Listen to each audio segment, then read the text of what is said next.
The clinic doors sighed shut behind me, and I stood under the awning like I'd forgotten how to move through a normal afternoon. The fluorescent light inside had bleached everything into a dull honesty, and it still clung to my eyes. In my hand, the ultrasound printout felt too thin to carry this much weight.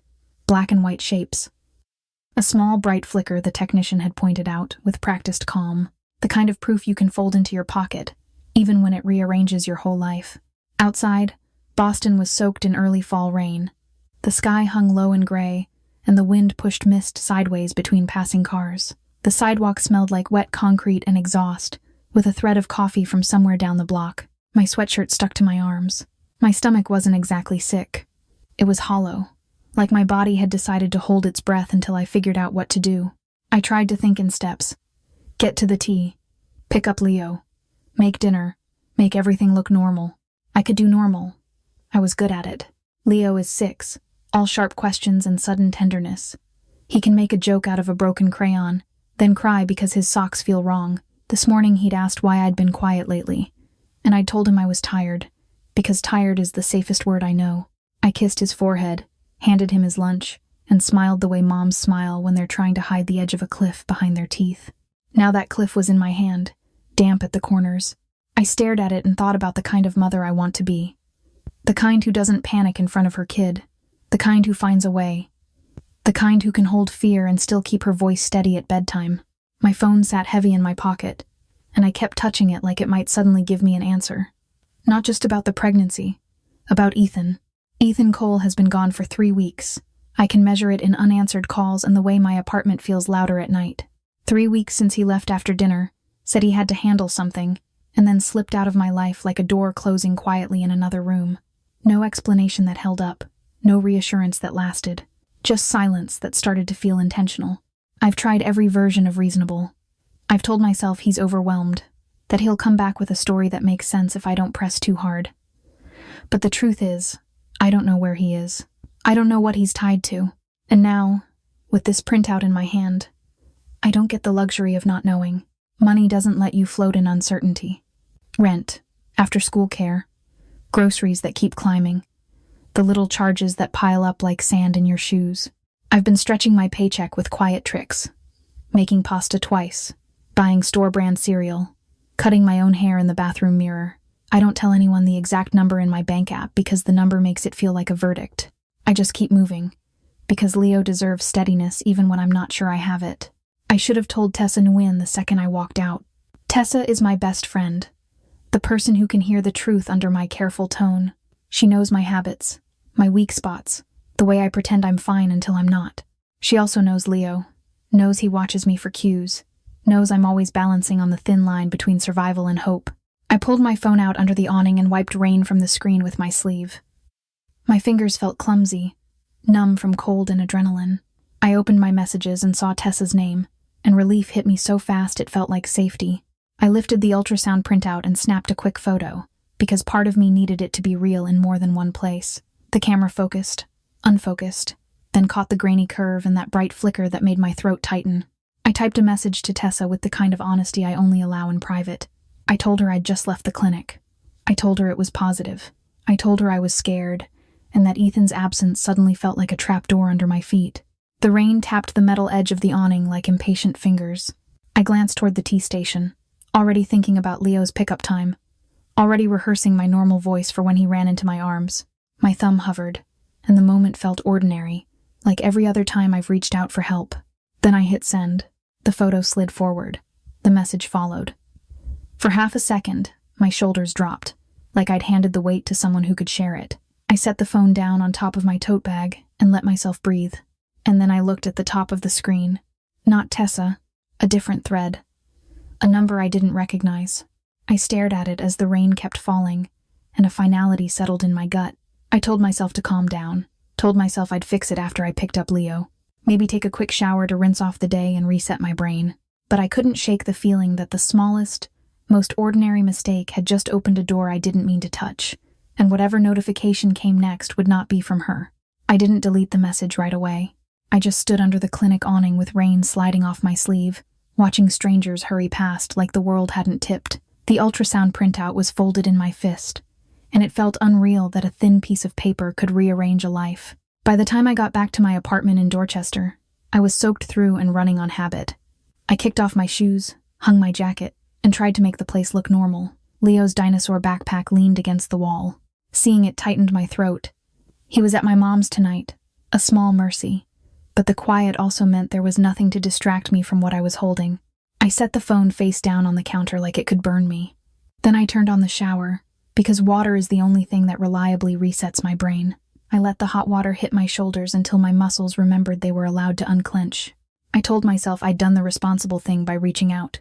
I told myself my best friend, Tessa Nguyen, would answer with something steady and practical, the way she always does. I pictured her seeing the photo, understanding exactly what it meant, and sending me a lifeline that didn't make a scene of it. When I stepped out, towel wrapped tight, my apartment felt colder than before. The phone was still on the counter. The screen lit up as soon as I got close, and my stomach reacted before my mind did. A notification. For a split second, relief flickered. I expected Tessa. It wasn't her. The thread at the top was a number I didn't recognize, bare and impersonal. My brain tried to call it a glitch. Then the memory of my thumb hitting send snapped into focus, and shame flooded in hot and fast. I picked up the phone and saw that the number had responded. Not with the confusion you'd expect from a stranger, but with a tone that felt like someone leaning too close. My first instinct was embarrassment, the kind that makes you want to disappear. I typed quickly, explaining it was meant for someone else, asking them to delete it, apologizing more than once because panic makes me overcompensate. The response came back almost instantly. It didn't accept the apology. It didn't behave like a normal wrong number. It suggested I knew who I was texting. It implied the photo wasn't the surprising part. That was when my body shifted. My hands went cold. My shoulders rose. The room felt too quiet, like it was listening. I tried again, firmer. I told the number to stop contacting me. I made it clear they were crossing a line and I wanted no interaction. The next message ignored my boundary like it was optional, and then it referenced Ethan. Not in a way that felt like a guess. In a way that felt like a file someone already had open. The message implied I'd been writing to this number for weeks. That it wasn't new to them. That my words hadn't been disappearing into the void the way I'd told myself they were. My thumb scrolled up through the last 3 weeks, and my heart started pounding harder with every inch. Check-ins I'd tried to keep casual. Late-night messages I'd softened into normal sentences.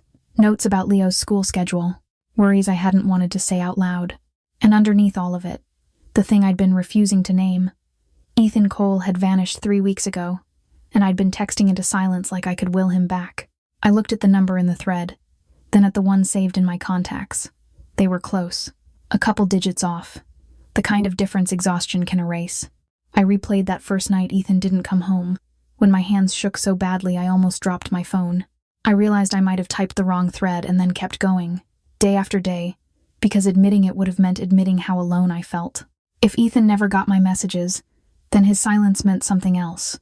It meant he hadn't ignored me, or it meant he'd changed his number and never told me, or it meant he'd walked away so cleanly I didn't even have the right line to reach him. And the most disturbing part was simpler. Someone else had been receiving everything I'd spilled into those texts, watching me expose my soft spots like they were coordinates. I tried to tell myself it was just a creep, someone enjoying the power of making me uncomfortable. But the next hint moved my fear from personal to structural. It suggested Ethan had been involved in serious business, the kind with rules and consequences.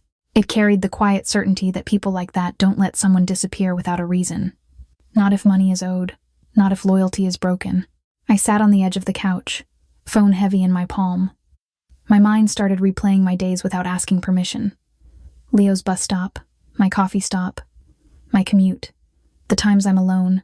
I looked around my apartment and suddenly felt how predictable my life is, and how easily the next messages could prove that the stranger already knows it down to the minute, too.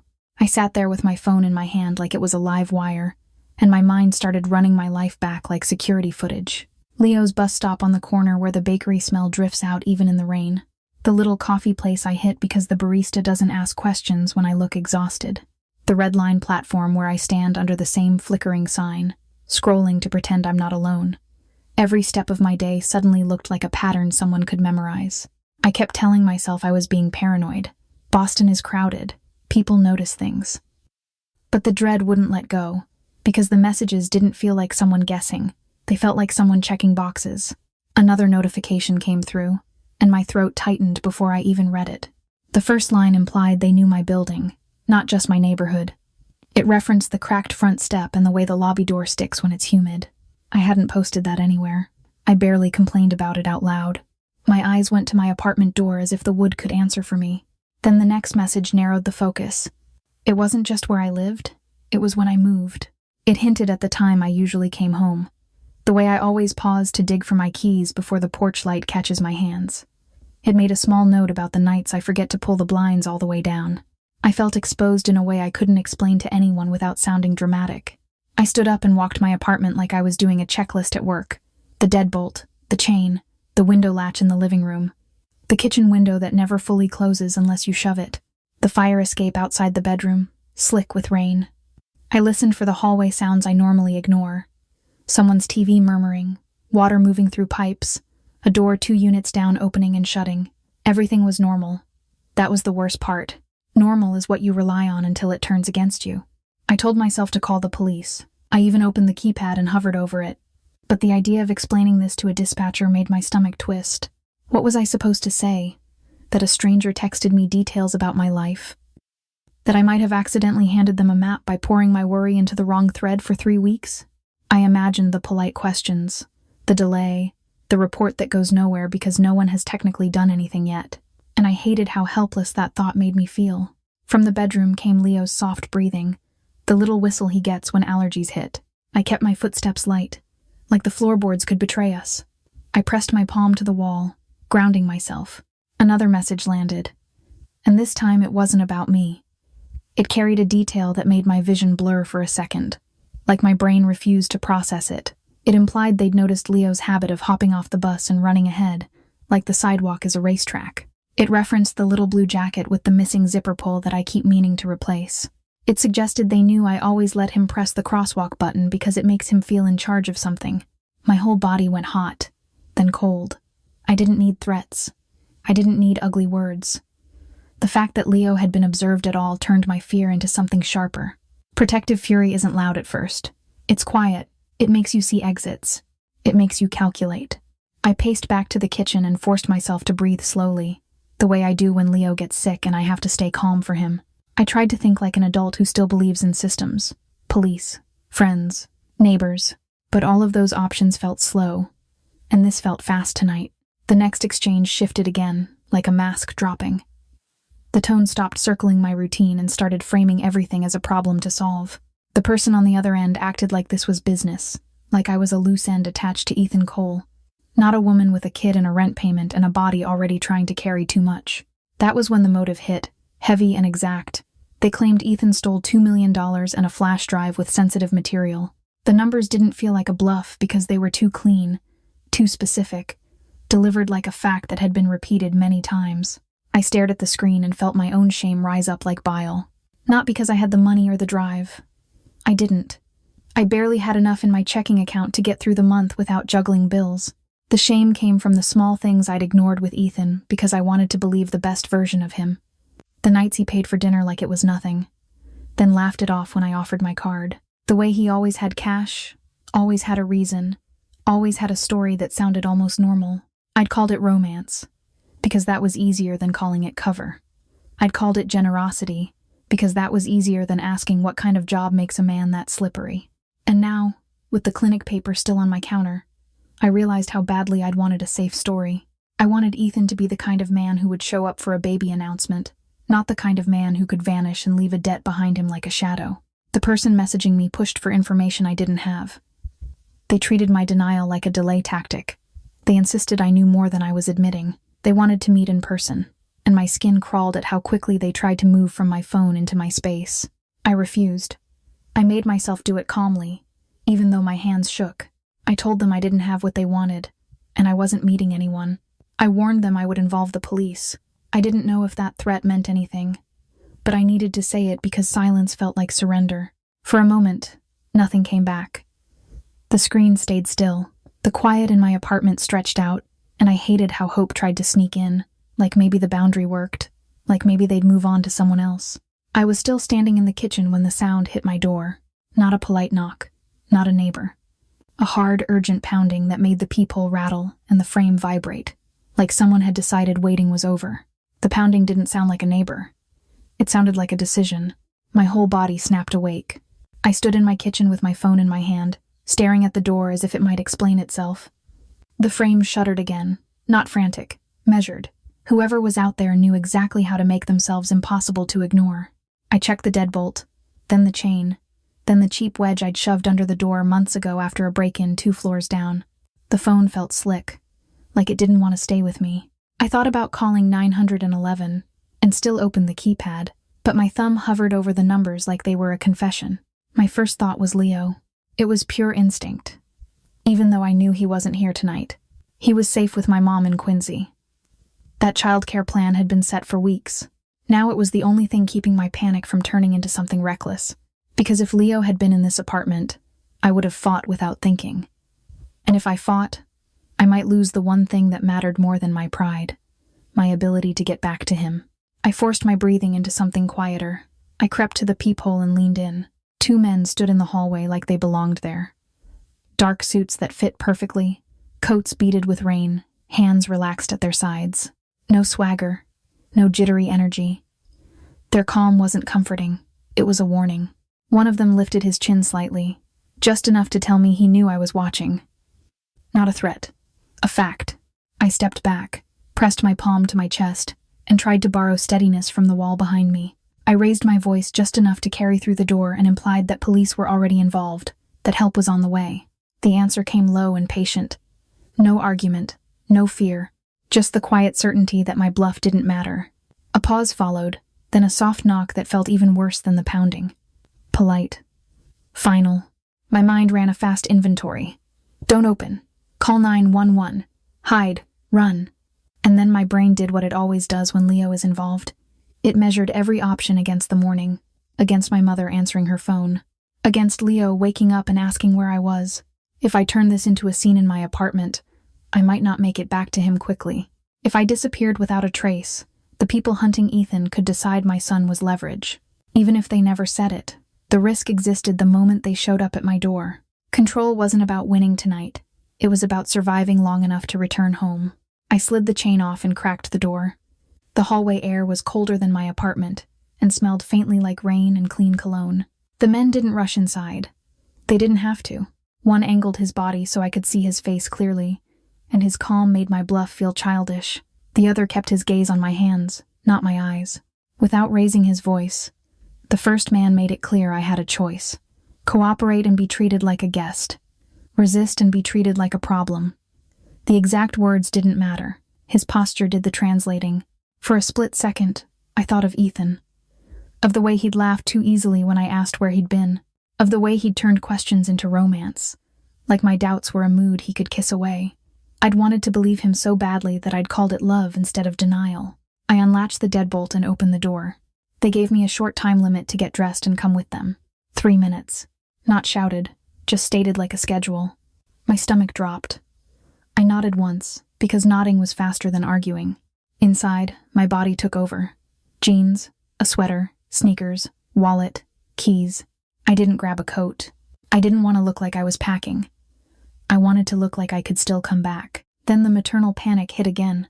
Sharper this time. The need to leave something behind. Evidence. A breadcrumb. Proof that I hadn't chosen to vanish. I opened my messages and started a note to my mom. But my fingers shook, and my thoughts kept tripping over each other. I pictured her reading it in the dark and driving into Boston alone. I deleted the draft. In the end, I did something small and ordinary. I wrote a note on the back of an envelope with a pen that barely worked. I told my mother I loved her. I reminded her Leo's inhaler was in the blue backpack pocket. I added that if I didn't answer, she should trust her instincts and keep Leo close. No names, no details, just the shape of my care. I tucked the envelope under the fruit bowl on the counter, where I knew I'd see it if I came home, and where someone else might miss it if they searched quickly. My phone buzzed again. I didn't look. I couldn't afford more words in my head. When I stepped back into the hallway, the men were in the same spots, like they hadn't needed to shift their weight. One nodded toward the stairwell, and I followed, keeping my shoulders straight because fear is easier to read when you hunch. On the stairs, every step felt too loud. Somewhere behind a door, a television murmured, Ordinary life leaking into my nightmare. I kept my phone tucked against my thigh, screen dark, pretending I wasn't trying to catch a bar of service. I memorized small things like survival tricks, the cufflinks on one man's wrist, the faint scar at the other man's hairline, the smell of wet leather when he passed me. Anything I could describe later, if I got the chance, clearly. At the first floor, the front door opened before I reached for it, and cold rain air slid in like a hand. A black SUV waited at the curb, tinted windows, spotless body. The kind of vehicle that doesn't belong on my street. One of the men guided me into the back seat without touching me, and that restraint made it worse, like they didn't need force, like the system itself was the force. The door shut with a heavy, padded sound. I stared at my reflection in the dark glass and barely recognized my own face. As we pulled away, I looked up and saw a dark shape cutting across the low clouds. A helicopter, close enough that the air seemed to thicken around it, hovering like a shadow with purpose. My stomach turned over. This wasn't a petty threat. This was an operation. The kind that moves people fast, above normal rules, above neighborhoods, above the assumptions you build your life on. I kept my eyes on that silhouette until the building swallowed it, and I understood, with dread that felt like awe, that when they demanded I come now, they meant now. The first thing they did was put headphones over my ears. Not the cheap kind that leak sound, but thick, padded ones that pressed my hair flat and made the world go quiet in a way that felt wrong. The helicopter was still screaming inches away, but the noise turned into a muted pulse, like thunder heard through a wall. I could still feel the rotor thump in my ribs, each beat moving through my chest as if my body had become part of the aircraft. A harness crossed my shoulders and buckled tight at my waist. I tested it once, out of reflex, like that would change the reality that I was strapped into someone else's plan. The man across from me didn't watch my face. He watched my hands, my knees, the small movements that might mean panic. I forced myself still. Boston fell away faster than my mind could catch up. From above, the city became dim gold stitched together by black water. The Charles looked like a ribbon laid down with care. Even the rain seemed different up here. Not something that soaked your cuffs, but a mist sliding past the glass.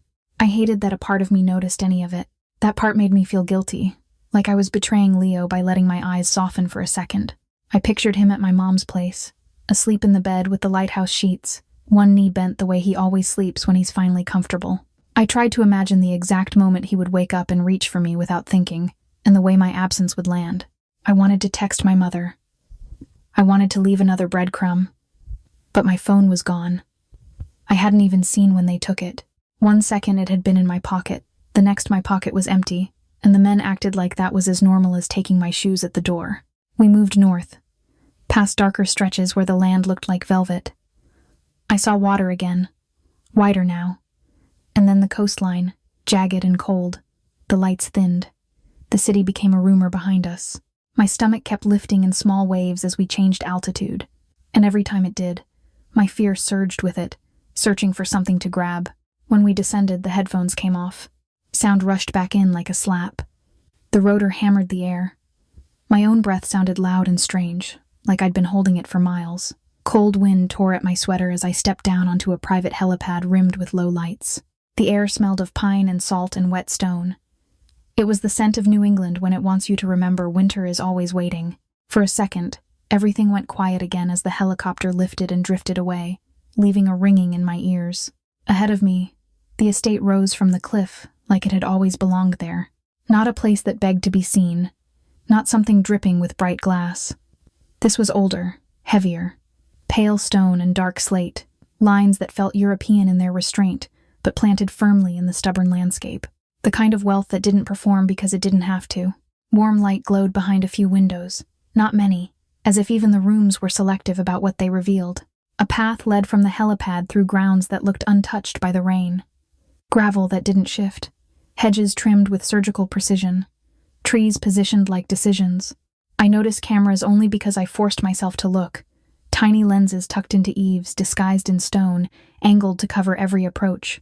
Security stood back from the walkway, almost invisible, but I could feel their attention like pressure against my skin. A fortress, dressed as a home. The front doors were tall and plain, and they opened before anyone reached for a handle. Inside, warmth wrapped around me, but it wasn't comforting. It was controlled, filtered, the exact temperature someone had decided was correct. That's when I saw her. Elena Mercer didn't greet me with softness. She appeared like a function of the house. Silver hair swept into a smooth twist, posture straight, clothes tailored in quiet colors that didn't draw the eye. She looked like a woman in her 50s who had spent decades mastering the art of efficiency. Not cruel, not kind, simply certain. She studied me the way people in hospitals study charts, and I felt myself become a set of facts. Wet cuffs, shaking hands. I tried to hide, mascara that had probably smudged from the earlier rain. I told myself to stand taller. I told myself to breathe like a person who still had choices. Elena moved first, and I followed because the alternative was to stay in the entry hall and break apart. The interior swallowed sound. My sneakers barely whispered on the marble floor. The ceilings were high enough to make you feel small without trying. Art hung on the walls that looked museum level, not decorative. Each piece lit with careful restraint. Nothing felt personal. No family photos. No clutter. The house was immaculate in a way that made my skin itch, like perfection had teeth. Every door we passed felt too heavy. Every latch clicked with the finality of a vault. Elena guided me down a corridor where the lighting grew softer, and the silence became so deep I could hear my own blood in my ears. At the end, she opened a study and motioned me inside with the same calm she might use to seat a guest for an appointment. The study was smaller than I expected, but denser. Dark wood shelves lined the walls. Leather chairs sat near a low table. A desk faced a window, and beyond it the water stretched black and endless, reflecting a thin scatter of moonlight. It should have been peaceful. Instead, it felt like a reminder of how far I was from everything familiar. Elena left without lingering.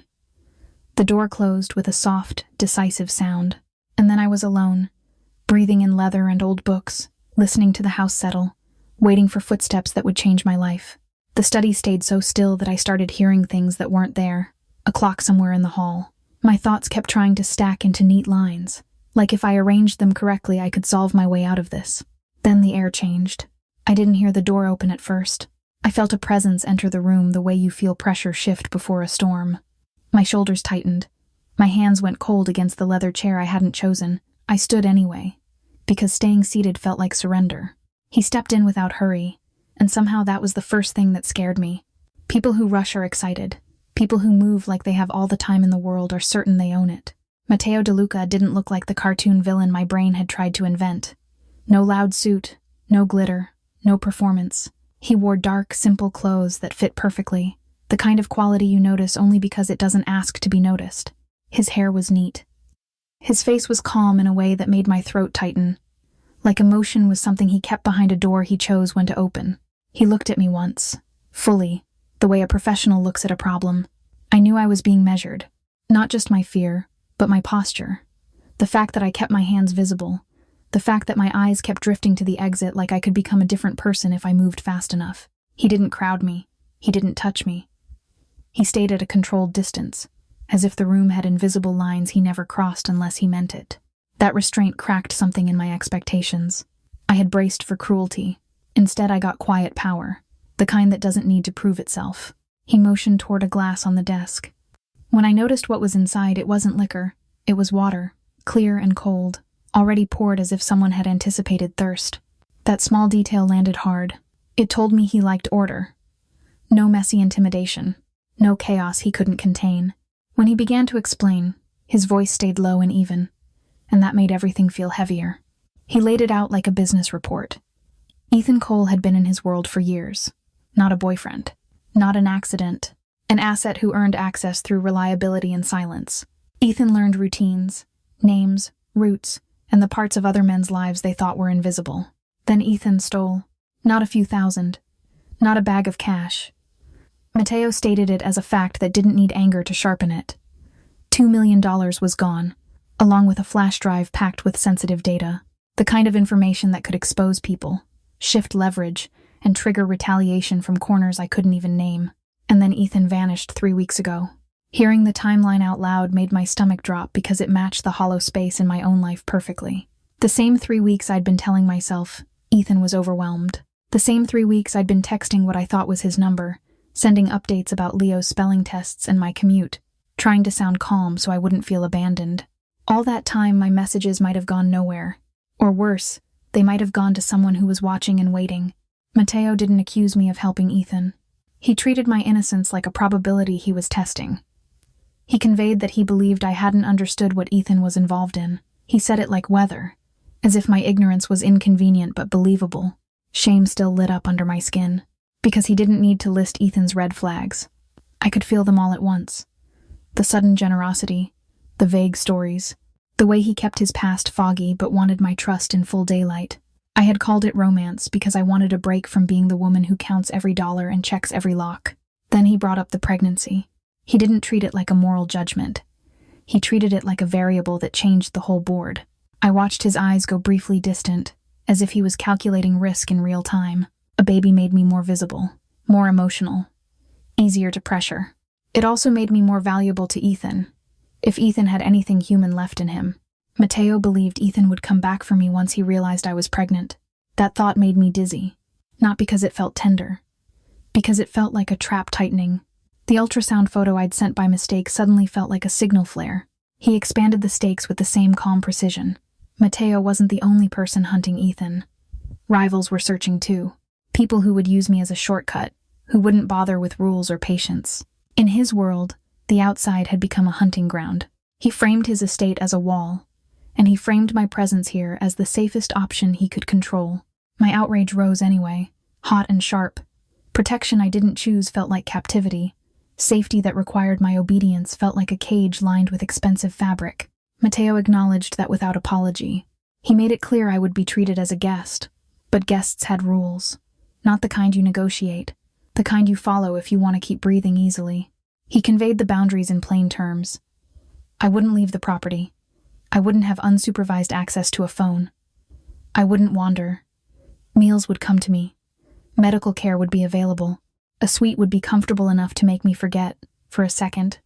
That comfort can be used to soften resistance. And if I tried to run, he wouldn't make it dramatic. He would simply have me retrieved again, because the world outside didn't respect my freedom the way I wanted it to. I hated how practical it sounded. I hated that a part of me, the part that learned to think in lists since Leo was born, started weighing it. If my goal was to get back to my son alive, then fighting tonight might be the worst strategy. If my goal was to keep Leo from becoming bait too, then staying inside the wall might be the only move I had. Mateo ended the meeting the same way he entered it, with finality that didn't need volume. He conveyed that he would find what Ethan took, that he would handle whatever collision was coming, and that my job was simple. Stay alive, stay inside, follow the structure, and let his people do what they were trained to do. I was still standing there, still trying to swallow the truth that the man I loved had been a thief inside someone else's empire, when Elena returned like a cue. She didn't look surprised to see me rigid. She looked ready. As she guided me out, the study's leather and books smell faded behind us, replaced by stone and quiet. The hallway felt longer on the way out. The doors felt heavier. The silence felt less like peace and more like pressure. I kept thinking the same impossible thought as Elena led me toward my assigned suite. The man I feared might be the only wall between me and people who wouldn't bother offering water first. The door to my suite closed with a soft final click that somehow felt louder than the helicopter. For a second, I just stood there, staring at space that didn't make sense. The room was bigger than my whole apartment in Dorchester.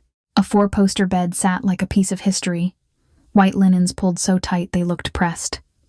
There was a sitting area with a couch, a low table set with a tray, and a fireplace framed in stone. Tall windows looked out on a garden sloping toward black water and pine silhouettes. My first instinct wasn't awe. It was to look for exits. I counted doors. Bathroom. Closet. Main door. Now shut. I tried the window. It opened an inch and stopped, like the house decided how much air I was allowed. I checked the main lock, then checked it again, as if repeating the motion could make it true. Elena Mercer came in behind me with the same efficiency she'd had all night. She didn't bark rules. She delivered them like a policy, calm and clinical. I was permitted in this wing. I could walk the garden at certain hours and only with someone assigned to me. Meals would come here unless I was escorted elsewhere. If I needed medical attention, it could be arranged immediately. If I needed anything at all, I should ask her. The softness around it made my skin crawl. It asked my nervous system to accept this as reasonable, as temporary, as if captivity becomes polite when it comes with good lighting. Then I remembered Leo. The thought hit like ice under my ribs. Tonight he was with my mom in Quincy, the sleepover we'd planned weeks ago because I had a double shift at the clinic. He was safe, but he was also going to wake up and reach for me out of habit. If my mother didn't know where I was, she would panic. If Leo sensed that panic, he would carry it. I told Elena I needed to confirm he was safe, and that my mother needed to hear my voice. I kept it practical, because begging feels like handing someone your throat. Elena didn't argue. She left and returned with a phone that wasn't mine, sleek and plain, and she stayed close enough that I understood the terms. One supervised call. My hands shook so hard I almost dropped it. I made my voice steady anyway, the way I do when Leo trips and looks at me to decide whether to cry. I heard my mother's familiar kitchen sounds, the clink of a spoon, the low hum of the television she always leaves on. I let her tell me Leo had eaten, had laughed, had fallen asleep fast.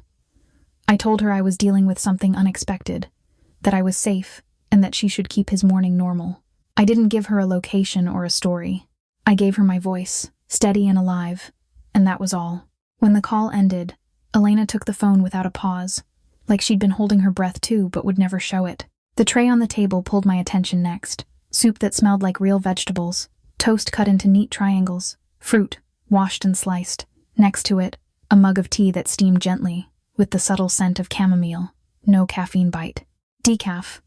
Like someone had checked a pregnancy-safe list and decided they didn't want my heart racing more than it already was. I hated that my body responded. My shoulders loosened a fraction. My stomach, which had been clenched for hours, gave a small, grateful ache. Comfort isn't moral. It doesn't ask permission. It just happens, and then you're left feeling ashamed for being human. In the closet, fresh clothes hung in my exact size. Soft leggings, a sweater that didn't itch, underwear sealed in paper packages, slippers set beneath them like I'd been expected. I didn't have to wonder how they knew. That was the point. The bathroom was marble and light, and it made me angry in a way I couldn't explain. Towels folded into perfect stacks, toiletries lined up with unnerving precision, all unscented and medical-looking, a new toothbrush, ginger candies in a small bowl, as if nausea was a schedule they'd already planned for. I stood at the sink and stared at myself until my reflection stopped looking like a stranger. My eyes were wide and too bright, like the tears were there but my body refused to spend them. I pressed a hand to my stomach, still flat, still ordinary, and felt the weight of the ultrasound paper that had started all of this. I made a quiet promise to the baby and to Leo. I would not disappear. I would not let this place turn me into a quiet person who accepts whatever is decided for her. Elena returned with another update, delivered the same way she delivered rules. My employer had been contacted. A leave of absence had been arranged. My schedule had been cleared. There would be no frantic coworkers calling my phone, no missing person spiral, no reason for anyone to go looking in places that would lead here. That was when the fear changed shape. Before, I'd been afraid of what they could do to me. Now I understood they could edit me. They could smooth the edges of my absence so Leo wouldn't feel it, so my mother wouldn't call the police, so the world would keep turning without noticing I'd been removed. I walked back into the sitting area and noticed something I'd missed. A house phone on the side table, the kind rich people keep for convenience. It had only a few buttons, labeled in tiny text. When I lifted it, the line was already alive with a faint hum, like it was waiting. I set it down too carefully. Then I realized my own phone wasn't here at all. Not misplaced, not forgotten, but removed so cleanly there wasn't even a charger cable left behind. My purse sat on a chair, arranged as if someone had studied how I drop things when I'm tired. My wallet was inside. My keys were inside. Everything that made me feel normal was present, except the one object that held my life. Elena's earlier language replayed in my head. Not call, not text, ask. The truth settled over me, heavy and slow. Even when they let me speak, it would be through channels they controlled. Even when I thought I was alone, this estate would still be a system, and I would be a moving part inside it. I sat on the edge of that huge bed, listening to the quiet, feeling safe and comfortable and trapped all at once, and I understood that my old life had already been paused without my consent. Daylight made the estate look almost normal, and that was the cruel trick. In the morning the cliffs were clear, the water beyond them flat and gray, and the grounds perfectly kept. From far away, it could have been a quiet New England landmark. Up close, it was still a fortress, just one that hid its defenses inside good taste. Elena Mercer led me back through the halls with the same efficient calm. In sunlight, I saw what the night had blurred. A camera tucked into carved wood, a door that unlocked only after her hand brushed a discreet panel, a man in plain clothes whose eyes tracked corners instead of paintings. Nothing here was casual. The study looked less ominous in daylight, but it still felt like a room where decisions got made without asking permission. I stood on the rug and kept my hands together so they wouldn't shake. My body wanted to run. My mind forced it to stay. Matteo De Luca was already there. He didn't make an entrance. He didn't raise his voice. He simply occupied the space with quiet certainty. In daylight, he felt even more controlled. And control is what scared me most. He shifted into planning mode. He laid out the situation cleanly, as if facts could keep emotions contained. Ethan Cole had worked for him for years. Ethan stole $2 million and a flash drive with sensitive material. Then Ethan went further and sold information to a rival Russian crew. Matteo treated it like a breach that spread damage outward. When he said people had already died because of what Ethan sold, he didn't describe anything. He didn't need to. My stomach tightened anyway, because the message was simple. This was bigger than a missing boyfriend. This was a world where mistakes have weight. Then he delivered the detail that snapped my fear into focus. The rival Russians had gone to my Boston apartment after I vanished. My mind jumped to the front door, the cheap lock, the narrow hallway that always smelled like someone else's dinner, the neighbor's plants by the stairwell. I pictured strangers standing where Leo used to hop on one foot while I searched for my keys. I pictured my life being examined like a file. The first thing I wanted was Leo. Not even myself. Not even answers. Just my son. I thought about his morning routine, his bus stop, the small soft details that anchor me when everything else shifts. But Matteo's calm pinned the truth in place. I couldn't run back to my old life because my old life had already been found. Boston wasn't a hiding place. It was a map. Anger flared, and it came with shame. Anger at Ethan for dragging me into this. Shame at myself for ignoring signs I didn't want to see. Ethan paying too easily. Ethan having cash when my account was always tight. Ethan talking about work like it was fog. I had wanted the romance. Now I saw the cover. Matteo believed Ethan would come back once he realized I was pregnant.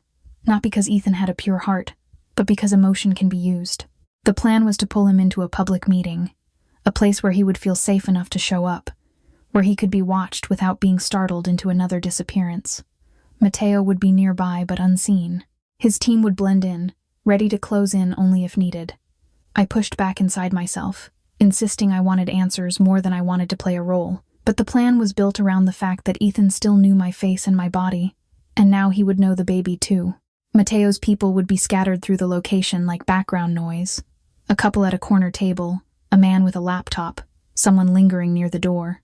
Matteo would watch from a distance, close enough to act, far enough to stay invisible. Every angle would already be accounted for. I hated the word bait, even when I kept it inside my own head. But fear makes you practical, and motherhood makes you ruthless about survival. If the Russians were already hunting, refusing to cooperate didn't make me free. It just made me alone.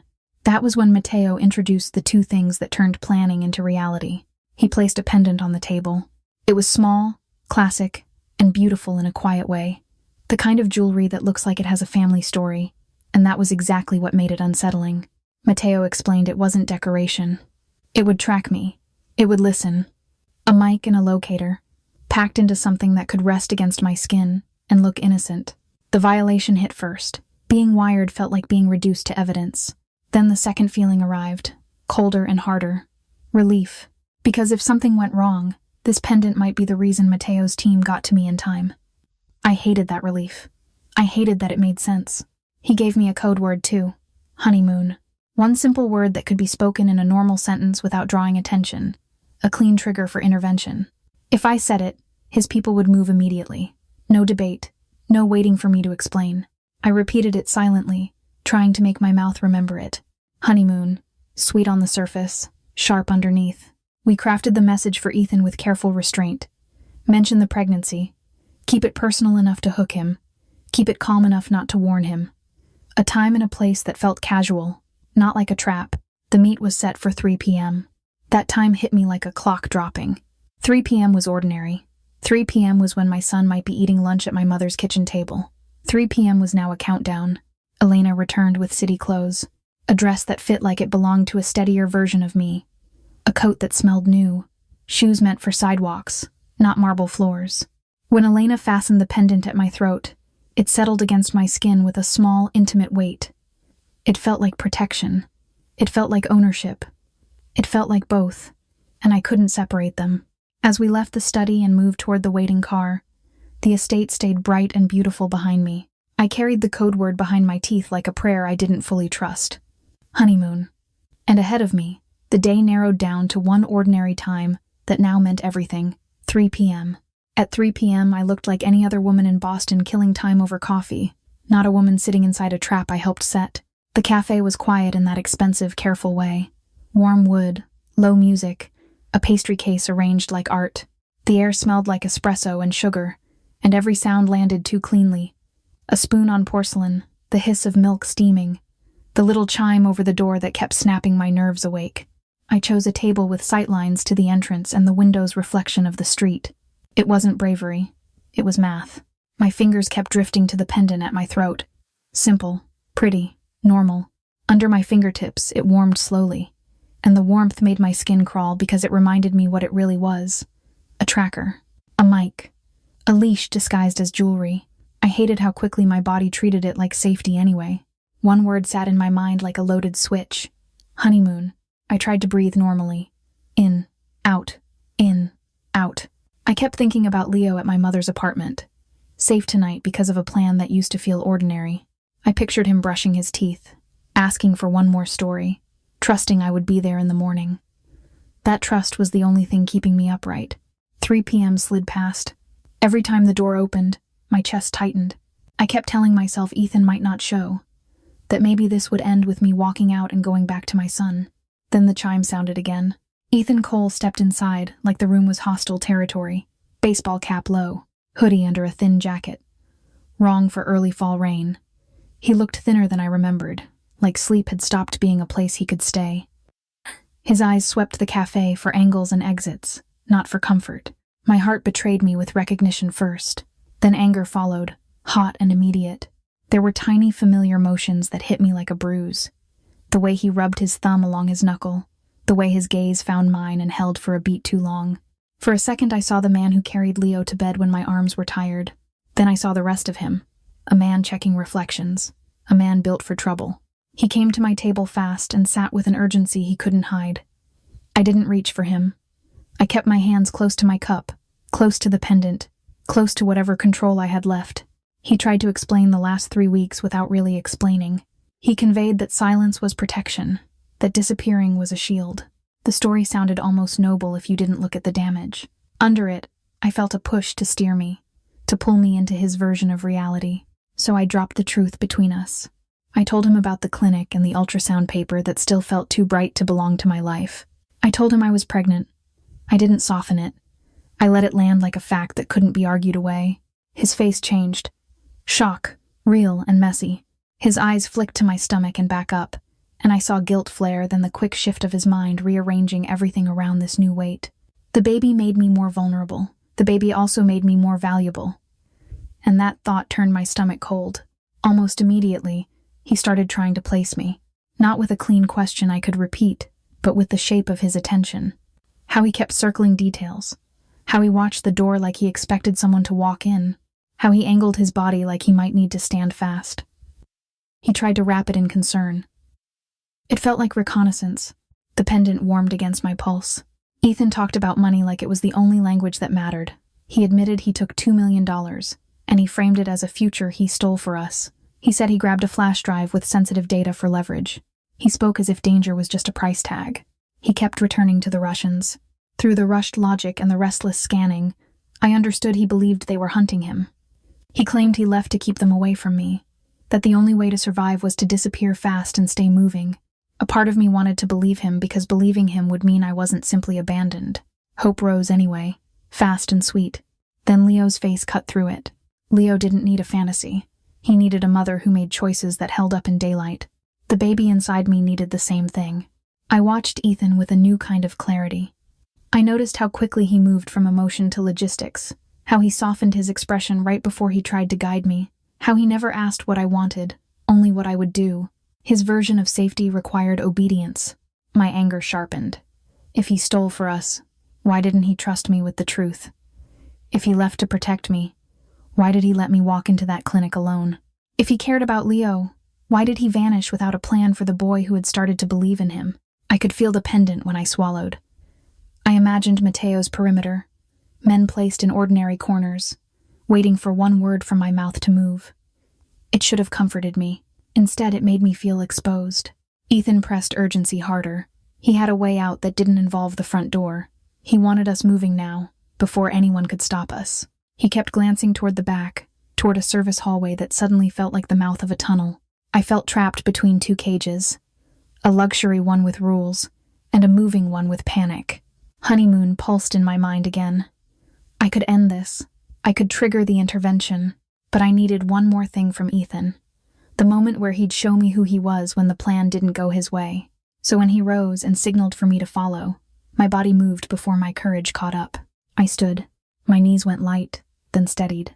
I adjusted my coat with hands that didn't feel like mine. I touched the pendant once, a small press that was equal parts comfort and warning. I kept my face neutral, and my pace measured, like this was normal. We threaded between tables. The espresso machine hissed. Someone laughed softly. No one looked up. The world stayed ordinary while my life peeled open. Ethan slipped through the back first. The service corridor smelled like dish soap and hot metal. The cafe's warmth fell away behind me. The pendant pressed my pulse, and Honeymoon waited, a quiet emergency button I prayed never to press. I stepped through the half-hidden door after him, and the moment I crossed that threshold, hope and dread tightened together in my chest, like one breath I couldn't fully take. The cafe's warmth died the moment I pushed through the service door. Behind me were cups and soft music and the illusion that nothing bad ever happened in places this clean. Ahead was a narrow corridor that smelled like dish soap and hot metal. Ethan moved fast, not checking on me, moving like he was trying to beat a clock. My shoes stuck for half a second on a wet patch near the back sink. That tiny delay sharpened everything. I heard my own breathing. I felt the pendant at my throat shift, warm against my skin, like a hand that wouldn't let go. Ethan pushed open the final back door, and the city changed textures. The alley was colder and narrower than the cafe, lit by harsh backdoor lamps that made every puddle look like ink. Trash bins lined the brick walls. The air carried rainwater and old cardboard, and the sound of Boston felt muffled, like the street had stepped back to watch. A sedan waited exactly where Ethan had steered me. Dark paint, tinted windows, engine already running. It should have been relief. Instead, my stomach sank. The driver was wrong in a way I couldn't explain away. He sat with a stillness that didn't belong to anxious friends. When he looked at me, it wasn't curiosity. It was appraisal. Not a person being seen, but an asset being assessed. And his accent was thick enough that it pulled words into unfamiliar shapes, even when he kept his tone calm. Hope collapsed in a single drop. I understood, all at once, that Ethan hadn't been running from the Russians. He had been walking me straight to them. The way his hand hovered near my elbow wasn't protection. It was control. He kept glancing between me and the driver like he was negotiating with his eyes, as if both of us needed to stay on script. My nausea rose so fast my mouth watered. I pressed a palm to my belly without thinking. I thought of Leo at my mother's house, already asleep, trusting that I was still the same person who kissed his forehead every night. I could not disappear. I could not gamble. I saw the trade for what it was. Leverage, insurance, collateral, and the baby made it worse. The baby made me valuable in a way that turned my skin cold. Ethan's face tightened when he realized I understood. He tried to pull me closer, tried to angle my body toward the rear door of the sedan. His grip increased just enough to hurt, the kind of pressure meant to make me obey without making a scene. I stopped moving. In my head, the last days at Mateo's estate snapped into place. The rules, the surveillance, the quiet insistence that safety was a system, not a feeling. I remembered the pendant being set in my palm like a gift, and a violation at the same time. I remembered the word that was supposed to open the door. Honeymoon. I needed the microphone to catch it. I needed my voice steady enough that it sounded like a stray thought, not a plea. My throat went dry. I could feel my pulse beating against the pendant's edge. I forced air into my lungs and let the word out clean, like I was confessing it to myself. Honeymoon. The weight of it landed right after. I wasn't just calling for help. I was choosing my child over the fantasy that Ethan's love was still real. For half a second, nothing happened. Then the alley changed again. Black SUVs rolled in from both ends, sealing the narrow space. Doors opened. Men moved with purpose, not panic. Weapons were raised, but the motion was controlled, practiced, meant to end a problem, not create one. The driver's calm cracked. He reached, but he never got far. Someone pinned his arm and stripped the situation down to mechanics. Quick, efficient. Ethan panicked. The shift in him was brutal without blood. 1 second he was the man I'd loved. The next he was a handler with a cornered animal stare. His hand jerked, and something hard pressed into my side through my coat, right under my ribs. I didn't see the weapon fully, but I felt the shape, the threat, the way it changed the air between us. My body went cold and precise. I didn't scream. I didn't freeze. I narrowed to one goal: get away from that pressure without twisting wrong, without putting the baby at risk. And then I saw it. A red dot. It landed on Ethan's head like a steady fingertip. A laser sight. A message. One breath, one move, and you lose. Ethan felt it too. His eyes flicked. His breathing stuttered. That red dot didn't just threaten him. It distracted him. It pulled his attention outward, away from my center. I used the opening. I drove my elbow back and in, into the soft spot below his ribs, the solar plexus, exactly the way Elena had demonstrated in a quiet hallway. The impact was blunt. It stole his breath for a moment. That was all I needed. I twisted away from the pressure at my side, stepped low, and slipped free. A hand caught my arm from behind, firm but not rough, guiding me back. Pride was useless.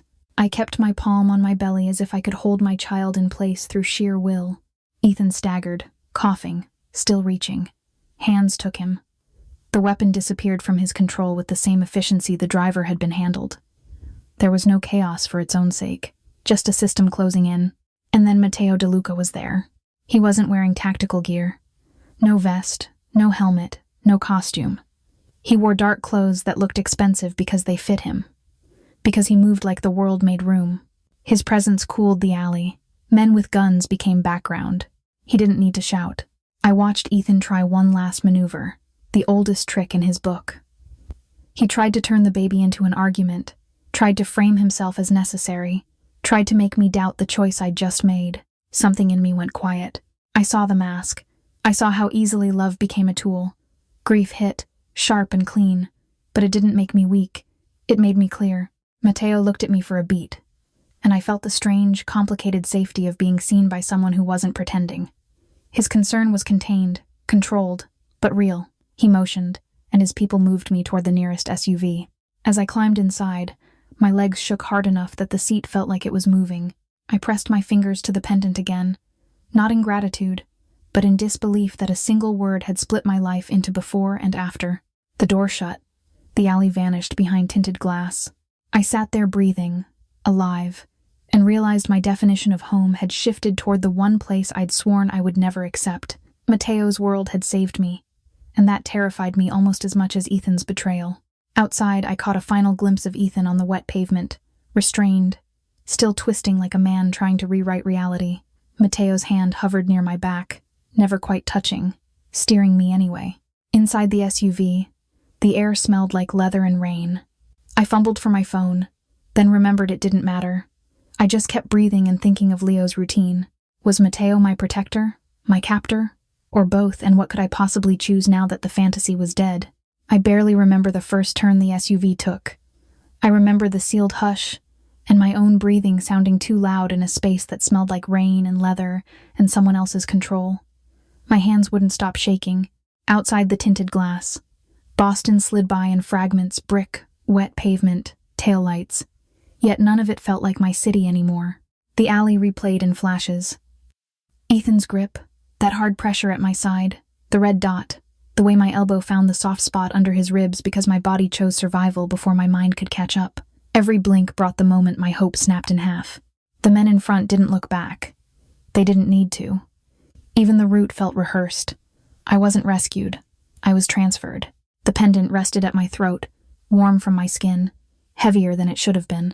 I kept touching it, as if the small oval could anchor me. And then the understanding landed.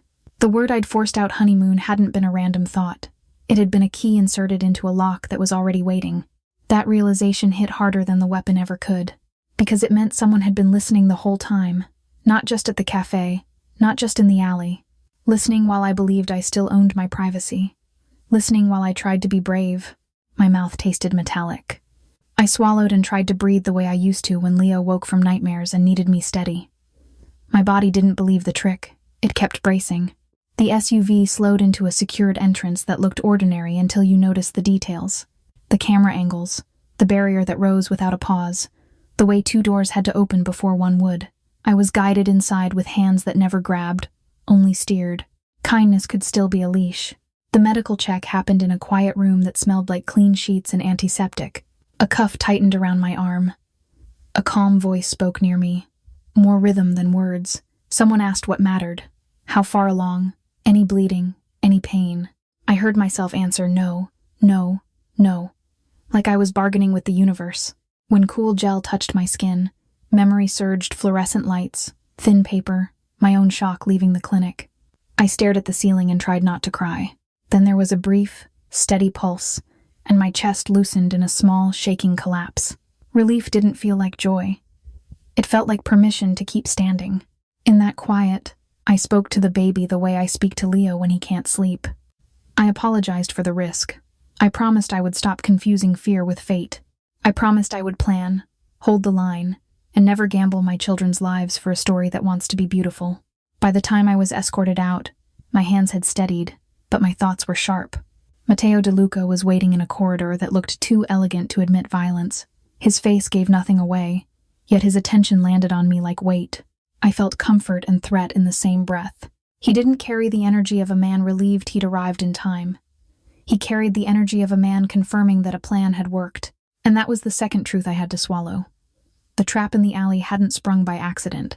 It had sprung because I said the code word, because the pendant caught it, because his people were positioned to pull me out the second I proved I understood the betrayal. I hated how clean it was. I hated that I was alive because of it. Then a third truth slid into place. I saw it in the way his team moved, in the fast messages passed without faces changing. This wasn't only about saving me. This had been a net meant to flush out the Russians and whoever inside the city had been helping them. My location had been a lure. My voice had been the signal. It didn't make him cruel. It made him strategic. And my anger flared so hot I almost welcomed it. I wanted to tell him I wasn't a tool, that my baby wasn't currency, that my life wasn't a square on his board. But anger didn't change the map. There were enemies I couldn't name, and a war Ethan had dragged to my doorstep. Ethan. The thought of him turned my stomach. Somewhere beyond that corridor, his fate was being decided in rooms I would never enter. I didn't need details to know it was final. I mourned the man I thought I loved, the version I carried to survive lonely nights. I felt disgust for the man he proved himself to be, the one who tried to trade my body like collateral. That grief didn't excuse him. It just proved I had been human. Being a single mom in a city that eats paychecks and patience makes you hungry for someone who says you don't have to do it alone. I had believed what I needed. Matteo gave me something that looked like choice, even while I could see the cage around it. I could leave, but not into the street with a target on my back. I could return to routines, but not while people who treat leverage like oxygen were hunting for me. I could refuse his protection, but refusal wouldn't rewrite the world Ethan opened. It would only remove the wall between me and whatever waited outside. So I made my own boundary inside the only space I could control. I chose safety and time. I chose temporary protection, not surrender. In my mind, I set rules for myself. I would not confuse comfort with consent. I would not let gratitude turn into ownership. I would keep Leo anchored in every decision, and I would keep my name, my voice, my future. On the drive back toward the estate, the landscape looked different through the window. The beauty felt less like a dream and more like infrastructure. The kindness had a blueprint. The silence had cameras. At the doors, Elena's presence reminded me that rules were rules. I watched her note my condition, the chain at my neck, the way my shoulders stayed tense, and I knew tomorrow would be about boundaries. I walked back into the fortress knowing I hadn't been saved into freedom. I'd been saved into a system, and the next battle wouldn't be escaping enemies. It would be learning how to live inside Matteo's world without losing myself, and without mistaking protection for a kind of love that takes. I woke up in a room so perfect it felt borrowed. The sheets were smooth. The air smelled like cedar and clean linen. For a few seconds, my mind floated, and then my body remembered the alley and pulled me under. My hand went to my belly before my eyes fully opened. A roll call. I told the baby I was here, that I was still choosing, and I waited for pain. There was nothing, and that should have been relief. Instead, it made me tense, because danger had stopped shouting and started moving quietly through systems. I sat up, and the house responded like it had been watching the exact angle of my shoulders. A soft knock, a tray with decaf tea, oatmeal, fruit cut into neat slices. Someone had chosen it like a list, gentle, prenatal, safe. I felt grateful and insulted. Comfort can be kindness. Comfort can also be leverage. Back home, mornings were messy and real. The radiator clanked. The hallway smelled like wet coats. Leo's backpack lived on a hook by the door, always half unzipped because he was 6 and life moved faster than zippers. Here, nothing was out of place. The calm had been engineered. I walked to the window. Gardens spread out below like a postcard, trimmed into obedience. Beyond the trees, gray water flashed. In daylight, the estate was almost beautiful. That made it worse, because a fortress doesn't need to look like one. I tried the door the way you test a stove burner, careful and rational. The handle turned and met a soft resistance, not a dead bolt. A gentle stop. A pause. The door opened a few inches, and a staff member I didn't recognize was there, with a polite smile and eyes that never wandered. She didn't say no. She simply existed in the space where my freedom would have gone. That was the first lesson of the morning. This place didn't refuse. It redirected. I showered because I needed the alley off my skin. The hot water helped until the mirror reminded me my nervous system was still stuck on concrete and backdoor light. My hands shook. I pressed a palm to my stomach again and promised, privately, that I would not let fear make my next decision for me. Leo needed a mother. This baby needed time. Then I started mapping, because I can't help it. I noticed staff timing. I noticed the half-beat delay between my movement and a quiet movement outside my door. I couldn't see cameras, but I could see the effects of being watched. The estate ran like a machine built to prevent surprises. The terrifying part was how much my body liked that. My shoulders lowered when I realized the perimeter was tight. I hated myself for relaxing. I hated that safety and captivity were wearing the same face. Around 9 a.m., Elena Mercer arrived with a folder held like a boundary. Her posture was precise, her expression all professional detachment. She conveyed where I could go, when, and how accompaniment would work, as if we were discussing a hotel policy instead of my life. The reasonableness was its own humiliation. I wasn't being threatened. I was being managed. Leo's name rose in my throat like a cough. I needed confirmation again, even though I had already gotten it. Elena relayed that my mother had been contacted through a believable channel, that she thought I was dealing with a sudden work emergency, and that Leo was safe and asleep and would go to school like normal. After Elena left, I found the twist that flipped my emotions fast enough to make me dizzy. It was waiting in the sitting area, arranged with the same neatness as breakfast, a replacement phone in a plain box, a new number printed on a card, a clipped stack of papers, a drafted leave request for my job, a confirmation that my rent had been paid, notes about utilities staying current, childcare options near my mother, and a hospital contact on call. There was even a short prenatal appointment outline that assumed I would remain under protection. Help. Real, practical help. And proof. Cold proof. That my life outside had been handled like a project. That this house hadn't just swallowed me. It had been sitting inside my life for weeks. Watching. Preparing. Waiting for the moment I would break. Relief hit first, because exhaustion makes anything that holds you feel like rescue. Then anger hit, sharp and clean, because I hadn't agreed to any of it. I carried the papers to the window and stared at the gardens until my vision steadied. I wanted to tear the stack in half. I also wanted to sleep, because my body was still tasting metal, and my mind was still replaying the moment Ethan's mask slipped. I touched my belly and forced my priorities into order. Pride later.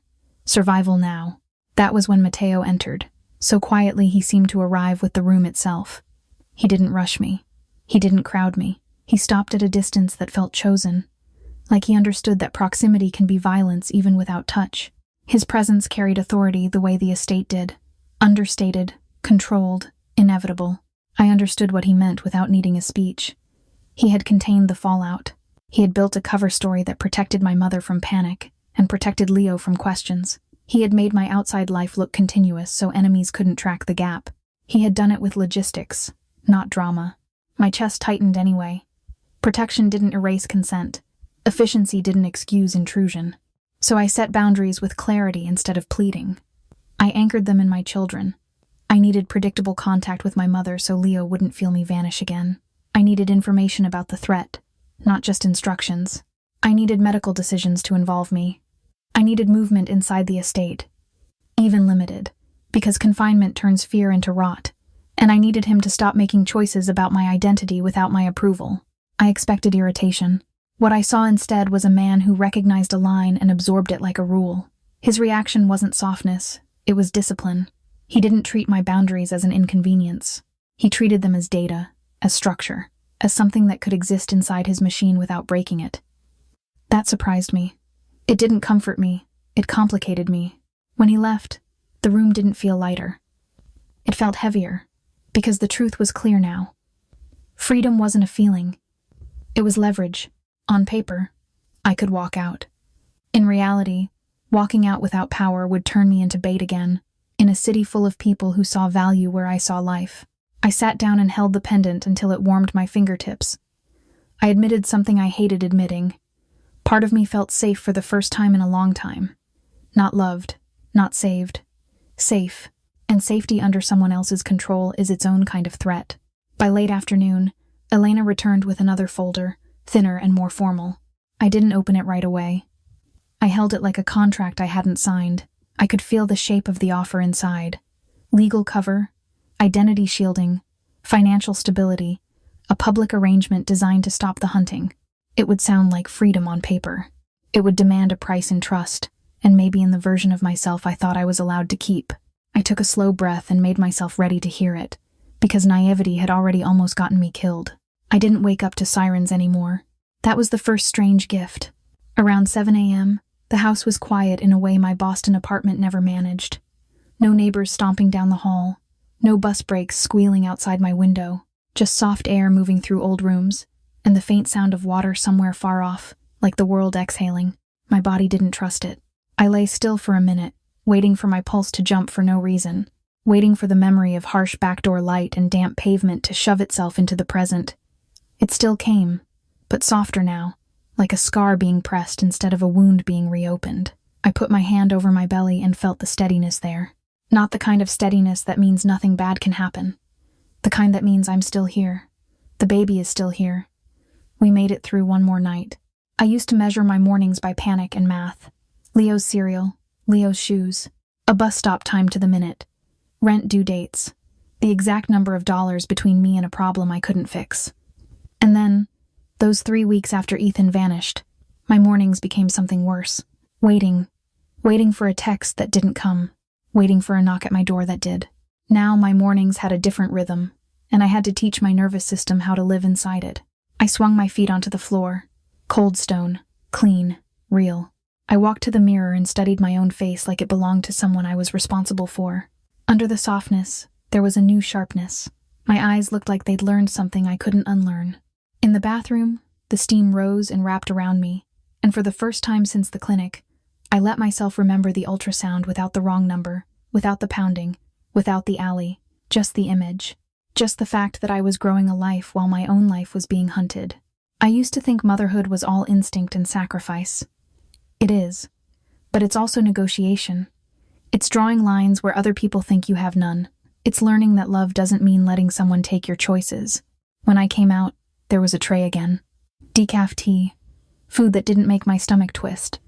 It still bothered me how accurate it was. How someone had memorized my body like a schedule. But I ate anyway. Not because I was being softened. Because my baby deserved calories more than my pride deserved drama. That was my new normal. Gratitude with teeth. The fallout didn't arrive as one big scene. It arrived as a slow rearranging of the world. A number changed. A lease got handled. A few names in the city stopped moving the way they used to. Not because the fear disappeared, but because it got boxed in by leverage and evidence and money that didn't blink. I learned, in small ways, what had been exposed. The rival crew wasn't some shadow that could reach forever. They were men who relied on people staying quiet and ashamed. They were men who believed women like me would fold, because folding is what the world trains us to do when we're tired and alone. What changed permanently was that I stopped acting like I was waiting to be punished. I stopped walking through rooms like I was already guilty for existing. I stopped apologizing in my head for having needs. I stopped bargaining with the universe as if I could trade enough goodness for safety. Safety doesn't come from begging. Safety comes from structure, from boundaries, from people who respect them, and from refusing to let shame do the enemy's work. The last piece that set me free came on a quiet afternoon when Elena placed a slim file on the table as if it weighed nothing. I almost laughed at that. A file like that can change a life. I didn't open it right away. I stared at it until my hands stopped trembling. Inside was proof that made my stomach go cold in a different way than fear. The surveillance hadn't started because I was special. It hadn't started because I was irresistible. It started because someone close enough to touch my everyday life had sold a map of it. A simple exchange, a building name, a routine, a phone number that I had been sending my hope into for 3 weeks, thinking it belonged to the man I loved. I didn't recognize the name at first. Not an enemy's name, a familiar one. A person connected to the edges of my life. A place I'd gone without thinking. A convenience that had never felt dangerous. That was the sharpest twist of all. Not that monsters exist, but that monsters often buy their access from ordinary hands. And in that moment, the self-blame finally snapped. I wasn't stupid for wanting love. I wasn't weak for hoping Ethan was real. I was lonely. I was exhausted. I was a single mom trying to keep a 6-year-old fed and safe in a city that charges you for every breath. I wanted someone to share the weight. That didn't make me deserving of a cage. It made me human. Mateo didn't deliver that truth like a performance. He didn't rub it in. He didn't demand gratitude for it. He let it sit on the table and waited for me to become the kind of woman who could look at it without breaking. That's what his code looked like, in the end. Not speeches, not grand gestures. Consistency, restraint, space. He was still dangerous. I never forgot that. He could still bend a city around a decision. He could still make doors open without asking twice. But he never pretended he was a fairy tale. He was a man with power and rules. And the strangest part was how much I needed rules, as long as they didn't erase me. So I made my final choice the way I make every choice now. Like a mother with a mission. I was not going back to my old apartment. Not because I was defeated, because that apartment had become a symbol of how visible I had been. How predictable. How easy to map. I didn't want Leo growing up in a place where his bus stop could be turned into leverage. But I also wasn't going to live as a permanent guest in someone else's fortress. My next home would be mine, in the only way that mattered. My consent would be part of its foundation. That meant a new place, protected and quiet, close enough to my mother that Leo's world stayed intact. That meant my mother would know the truth in the right way, at the right time, so I didn't build safety on lies. That meant prenatal care with a doctor who answered to ethics, not intimidation. That meant an agreement on paper that made it clear what help I was accepting and what I wasn't. It meant I negotiated my life like it was worth negotiating. And Mateo's role became clear in the only language that felt honest to me. He was not my captor anymore, even though he had been. He was not my savior, even though he protected me. He was not my love story, even though part of me felt the pull of how he showed up when everything fell apart. He was a shield with a human face. A complicated man who chose to protect 2 lives he didn't create. A man whose care came with gravity, and whose gravity could become a cage if I forgot myself. So I didn't forget. I allowed closeness the way you allow a door to stay unlocked when you finally trust the lock. Slowly, on purpose, with eyes open. Family used to mean blood and history and whatever mess you were born into. Now it means something else. Sometimes family looks like a kitchen table where Leo does homework and I make decaf tea and my hands don't shake anymore. Sometimes it looks like my mother learning the truth and choosing not to turn away. Sometimes it looks like Elena, stern and efficient, showing up every morning at the same time because consistency is its own kind of care. Sometimes it looks like a powerful man standing far enough away to give me space, but close enough that I know I'm not alone in the dark. Family can be chosen. Family can be built. Family can be defended without being possessed. That's the lesson I had to learn the hard way. Love is not ownership, and protection without respect is just another cage. The fear didn't vanish overnight. There are still moments when a car door shutting too hard makes my heart sprint. There are still nights when I wake up and taste that metallic panic and have to remind myself that I'm not in an alley anymore. But I'm not waiting to be punished now. I'm deciding. And if you've ever had to rebuild after betrayal, if you've ever had to redefine family because the one you trusted broke you, I'd really love to hear what helped you most. What boundaries saved you? What new normal looked like when you finally stopped holding your breath? If this story hit something real for you, please like this video, share it with someone who needs it, and leave a comment. I read them, and I think sometimes the safest thing we can give each other is proof that we're not alone.